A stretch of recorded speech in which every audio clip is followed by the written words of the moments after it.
Welcome to The Explainer, where we break down big ideas. We've all asked ourselves at some point, what is the meaning of life?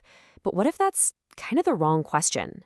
Today, we're going to dig into a really radical idea that meaning isn't some destination you find, but a fluid state of mind that's always changing. Most of us think of meaning as this solid thing, right?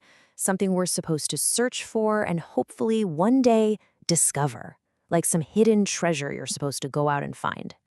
But what if it's not like that at all? What if meaning is much more like a river, constantly in motion, with its flow and its shape changing depending on your own internal landscape? That's the big idea we're tackling today. So how do we get our heads around this? Well, we're going to use a modern framework called the Brain Kinematics Model, or BKM for short, and we're going to see it in action through a really dramatic 12th century Sufi story. So, according to this model, every one of us has what's called a meaning field. The best way to think about it is like the internal weather system of your mind. It's this constantly shifting pattern of memories, emotions, all this mental energy. And that's what shapes your entire sense of reality. Now, what's really interesting is that this meaning field isn't just static. It can exist in a bunch of different states. So let's start with a state we all know pretty well: stability, the world of fixed beliefs. So let me introduce you to our guide for this whole story, Sheikh San. This was a hugely respected spiritual leader, a guy whose entire world, his whole identity, was built on this absolute rock-solid foundation of belief, doctrine, and social status. For the Sheikh, at this point, meaning was his cognitive structure. It was his thoughts, his role, his reputation as a master.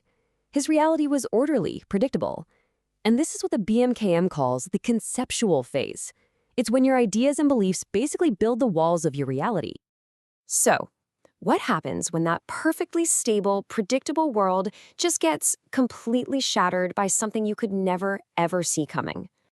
Well, for our Sheikh, it all starts with this really disturbing dream, a little crack in that solid foundation. But the real earthquake hits when he sees a Christian girl. And boom, in that single moment, his whole world, everything he's built, it just collapses. And then it completely reorganizes itself around her. And this is just a perfect illustration of that shift.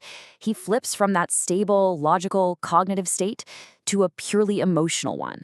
And that emotional state, it's fast, it's all-consuming, and honestly, it's totally irrational. His thoughts don't define his world anymore. His feelings do. Yeah, so in this new phase, meaning has nothing to do with logic or truth anymore. It's all about whatever emotion is screaming the loudest. That feeling becomes his new North Star, his new truth, no matter how crazy it looks from the outside. You see, this total emotional takeover, it doesn't just change him, it shatters him. His old self just can't exist in this new reality. He ends up in what the model calls a meaning vacuum. Mystics have another name for it: the dark night of the soul. Can you imagine? It's just complete disorientation.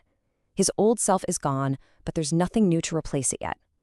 It's just a void. So this is the big question, right? How do you rebuild from nothing?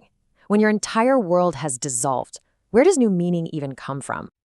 Well, what the story shows us is fascinating. The first step doesn't come from inside him. It comes from the outside.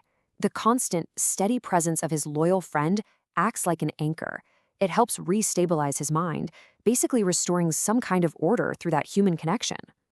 And this whole idea of a shared reality, of connection, it's absolutely key. Because that's what leads us into the final, and honestly, the most profound state of meaning in this whole journey. Okay, so this chart kind of maps out the whole shebang, and that third column gives you the specific BKM terms. So the Sheikh stable conceptual phase is described as a high-ranking balance axis. Just think of it like one strong pillar holding up the whole building.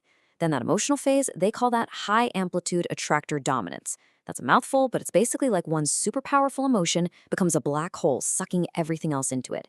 And the rebuilding, that starts with shared strain flow regulation. Again, fancy words for a simple idea. He's borrowing stability from his friend to calm his own internal storm, eventually leading to the final phase, the continuum, which is described as zero residual strain, just perfect, effortless balance.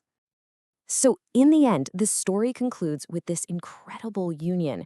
Both the Sheikh and the girl go through this parallel transformation, and their separate meaning fields just synchronize. They become one.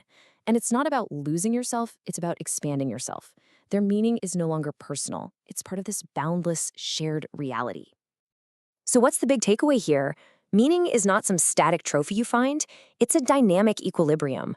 What this story and the model show us is that those moments of collapse, of utter confusion, they aren't just things to be endured. They're actually necessary. They're productive. They have to happen to break down the old, rigid ideas so that something new, something deeper and often shared can rise up from the ashes. And that, of course, leaves us with a final thought, a question to ask ourselves. If meaning really is this fluid, constantly shifting process, what phase are you in right now? Are you in a stable phase, a disruptive one, or somewhere in between?